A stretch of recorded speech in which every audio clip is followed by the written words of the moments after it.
Hello everyone, so let's see our next question. तो अब इसमें कह रहा है कि resonance energy will be more if canonical structure are equivalent than if canonical structure are non equivalent. तो this is the right answer because canonical structure if अगर दो रेजोनेटिंग स्ट्रक्चर एक मॉलिक्यूल के दोनों सेम होंगे तो दोनों भी 50-50% कॉन्ट्रीब्यूट करेंगे और 50-50% कॉन्ट्रीब्यूट करने की वजह से उसका जो चार्ज होगा वो बहुत अच्छे से डिस्ट्रीब्यूट हो जाएगा, जिसकी वजह से स्टेबिलिटी आ जाएगी और जो उनका जो हाइब्रिड बनेगा जिसको हम रेजोनेंस हाइब्रिड बोलते हैं, that will be very much stable. तो अब नेक्स्ट केस देखेंगे तो यहाँ पे बोल रहा है कि canonical structure have charge separation then if canonical structure have no charge separation.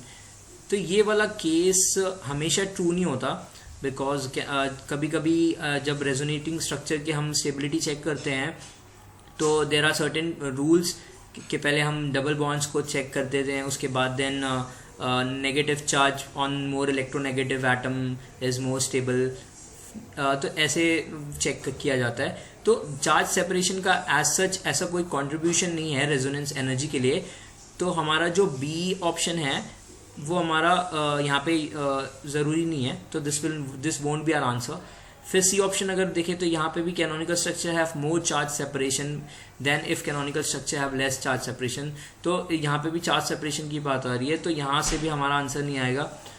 फिर लास्ट केस हम देखते हैं तो इसमें कह रहा है कि molecule is aromatic then if molecule is non aromatic.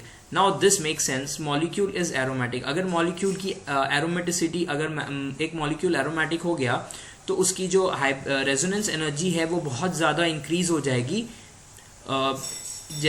If अगर एक दूसरा मॉलिक्यूल अगर नॉट एरोमेटिक है। तो इसकी वजह से रेजोनेंस एरोमेटिसिटी की वजह से भी रेजोनेंस एनर्जी बढ़ जाएगी।